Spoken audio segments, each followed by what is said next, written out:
Gift निहुर थोड़ी ना हैप्पी न्यू ईयर कहल जाला। हैप्पी न्यू ईयर मम्मी जी गोर लागते हैं मम्मी जी। नया साल खुश रहो मस्त रहो स्वस्थ रहो अपने अपने काम में व्यस्त रहो। अरे बाप रे खाया मुर्गा लियल बन जी। हां हम तो लेके पीस खाए में कर रे रे हरे माई है। अरे मम्मी जी का भल जी मुर्गा बा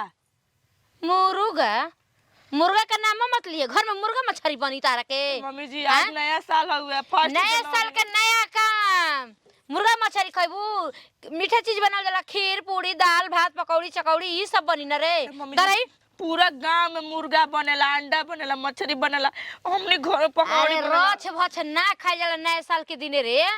नहा धो के पूजा पाठ क के अपना से बड़ बुजुर्ग के गोड़ लागल जाला पहले पकौड़ी चाय बनावल जाला खाइ पे रवा मत कर हमनी के खाली जरूर मंगा दी है धर ठीक ना ओतना एथु मत कर मार जाने बैठल बड़ी बुझाता टे कि मार इनकर मुंह में जाते बा नामा मत लिए भूलाइयो के जनता ने खूब अभी हमारा के निमन चीज के बारे में ना सोचिए रोच भज के मुंह तक लेकर जाइए। आई हो दादा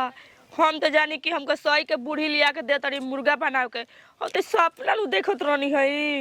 अरे बुढ़िया कहिया मुई के हमनी के दुख दो खत्म होई बताओ खइला हूं पप्पी पहाड़ा लगल रहत है। एगो बात कहे कनिया कि एथी नया साल के मुर्गा ना बने तू ही एगो बाकी रहलू हमरा से कहे खातिर हम कहला थोड़ी ना मानी बुढ़ी से कहनी तब गरिया के गलिए ही का भर कि पूरी सब्जी खीर बना लो सर मतलब तो साल में खाली आवेला नया साल अब मतलब मुर्गा बने के चाहिए तो ई मम्मी जी ऐसे ना कंजूस सास बड़ी के कंजूस ना ऊ ना खाइल दे सोचली केहू ना खाओ काहे ना खाओ हमनी के जिंदगी नहीं खे ना तो हम तो मगर कोई करे के बना के मत खा जाई हम जहिया में मूड घूम जाओ सुनी तो एक काम करी एक कढ़ाई में बैठा के भूंज भांज के खा लेवे के दैली दर हुए कारे तू हां हम कोई तो तू एकदम मिठी को दहेली चल हटाओ जो मसाला वसाला पीस आटा सान पूरी बनी खीर बनी का कल जी हमनी करमिए न बा मीठा मीठा खाना ना बने कुछ ना बने मार भात चोखा बने वो खियाई जब हम ना खाइम तो हमरा पे काहे पिन के तड़े हम का कइले बानी बुढ़ी न कर तड़ी मुर्गा खाइम बाकी ना अरे तो मलकिनी उन्हीं कनु चलता अब कह दिए कि हमने के ना बनाम जात तो चौनो आटा ना दी हम कुल चौरो आटा ना दी हम ए सुन तरु हो का जी सुना है ने का कहतनी बोला तहरा के का चाहिए का चाहिए हां बोला खुल के बोला आज खोल के बोले नो कब का नया साल का नया दिन हां एगो मुर्गा आ जाए नो उहे ढेर कहीं का चाहिए ना का कह तरु हो तू का कहतन जी ठीक तो कहतनी तो जरूरत पड़ी तो हम मुर्गा ना लिया देव ई कौन बड़ी बात है 200 रुपया किलो बा बक्सर में अपन माई के देख के जाई ना तो काल हो जाए घरवा में तो माई का कहतिया का कहतरी आई हो दादा देख जा तरी खीर बनाए खातिर के खीर आ पूरी बनी खइया ना कोची माई ना ढेर पुजेड़ी भइल बिया हां मांसाहारी ना खाए के खाली शाकाहारी खइहन तू टेंशन मत ल ठीक बा ना आई देखा आई बा ना मैं व्यवस्था हमरा लगे टाइट बाटे आ जहां जाई दोस्त के लगे ना वहां से ई का हो जी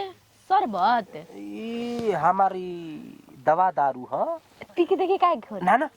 तू काहे के पियबू हो हमू पियम हमू नया साल मनाई ना ना ना ना तू नया साल काहे के मनबू तार भातार मनाई जाय द खाके मुर्गा पी के बियर आ बोलल जाई हैप्पी न्यू ईयर अपने तो जाइम त खा ले हम अरे पागल हो जात न दोस्त के पार्टी में आ तारा के पोलथी में क के जेवने तेवने लेके चली आई जौने तौने माने का कुकुरो बनर का उठा के लेके चले हम खाए ना ना करे जा भातार हई तारा खादी व्यवस्था पूरा करके लेके आए समझ माने ई कही कि हम खाए के मिली नु चिकना जो रे तो हमें चोरा के तोरो के ले आई मी कहीं ऐसे तबाड़ू जात सही मनिया के पकड़े लगे हैं आय सही पकड़े हैं ठीक ठीक मनिया के लगे जात नहीं ठीक ना जाई बैठो का बने ए सुना ना करे का छे एगो चुमा दाना अब हाय देखो ला शरम दम नहीं लइका लेखा करीला मार फलाना चिलाना का बात बतियाते से उनकरे घरे होई बनता हुनकरे घरे होई बनता बिपता मारी खासो तनी के बना के हैं नया काम होके के चाहिए एगो नया काम भइल न गोनी सा काट के लिए नी चिरतनी टमाटर धनिया का चटनी आ साग आ भात मजेदार में एकदम खाई में ई का जन है सर रानी आंखें से देखले बड़ी से कुछ ऊ रच भस के घर के वैसा नहीं कुल न रहिया सा हैं देखो सब अरे का रे साग काटे में ई हाल भइल बाटे। हैं टेंशन के मारे का बोले के ता का बोला जाता टे। आ सुनिया से त कहे जा कि बुढ़िया हमरा के हइसे बोलतिया हइसे कहतिया। खा के पहले देखो स कभी माई बाप खियौले रही तब न। जी मम्मी जी कुछ नीमन चीज ना बनी हई का बनाओ तनी हई साग पात अरे त बकरा बकरी गाय गेरू खाला। एकरा से नीमन कौन चीज बारे एकरा से केकरा घरे केहू के बारे केहू के औकात बा कि साग भात खाली बोल ना। अब तरी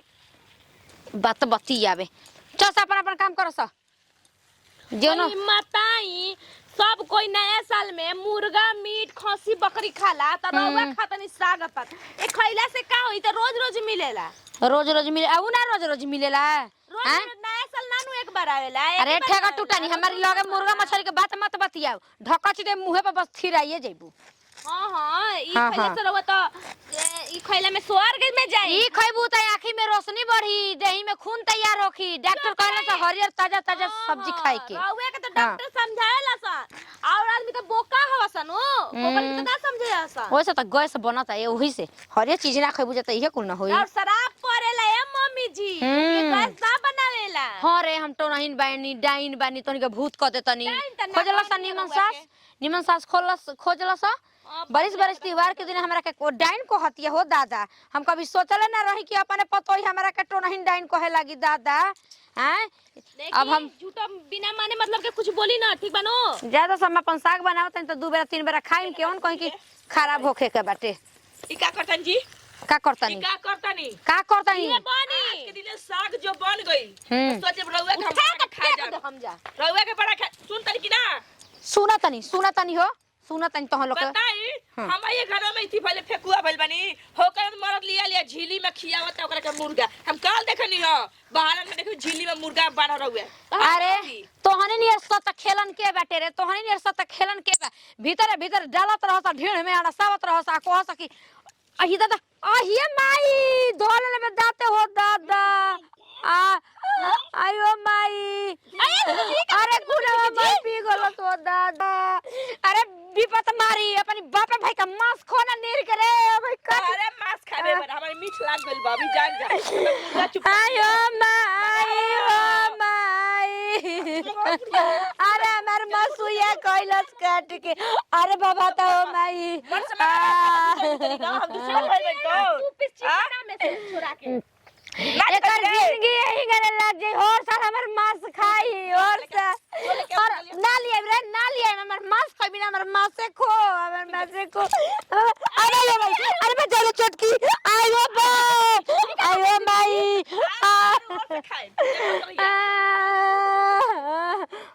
मम्मी जी ज्यादा लग गई। अरे दांत गला दे मेरे दादा पर आता मर ठीक कहती है बूढ़ी तो एही लायक बाड़ू काहे को लिया के दे देत बना के। अरे चले अगर मुर्गा ना आए तो तारा के चारों ओर से खा के तक पाता सा कर दे देखली मम्मी जी हम ना हई। अरे जोरे नतिया से कहू मुर्गा वाली आके ओ रानी के दे दे रे दादा और के लिए बूढ़ी लाइन बा ठीक है कहल गए भैया कि घी नु सीधी अंगुरी से ना निकल टेढ़ करे के पड़ेला अब के बूढ़ी लाइन कोई अरे दोनों जानी तो अपने अपने भाई से बियाह करत रु जा हो बप्पा कटनो आयो माई। अरे नया साल के दिन हैप्पी न्यू ईयर को दियाली सरे हमारी गुदवा के रे माई एक करे जा केने बाड़ू करे जा कौन करे जाहो अरे कहाँ बाड़ी हमार मेहरारू मुर्गा लेके आइल बनी खाती मुर्गा आ गेलू का खाती मुर्गा ना ना सब करा खातिर के कहल लिया के माई कहल से ना अच्छा ई बात बा गली लाइन पर ना बूढ़ी ला आजे बुझाई होई ती काटी के जी खड़ा लेके आइल बन तो काटी के हम ना काटेली अरे हम ना खानी तब हम काट दे बबुआ दे हम काट ले माई ले दे हम काट दे तनी कन्या खाती हम कुछ कर सकत नहीं बरा तू पगला गल बा पूजेड़ी भइल बाड़ी का करबे मुर्गा के चलते हमार मांस काट के खात रहलियो इठक बुहारी कहो भौजी ऐसा सास सब के मिले मम्मी जी काटी काटी जल्दी से बनाई खाई जा लाल लाल मोर तो खड़े खा जा फिर देखी अरे ओई बना दे जो काट कहो भौजी काहे माई के दांते काट देल बाड़ू हो तबे तो काल में आइली हो अरे, कितना बड़ी से बिगड़ माने कि का भौजी दत कटनी भइल बाड़ू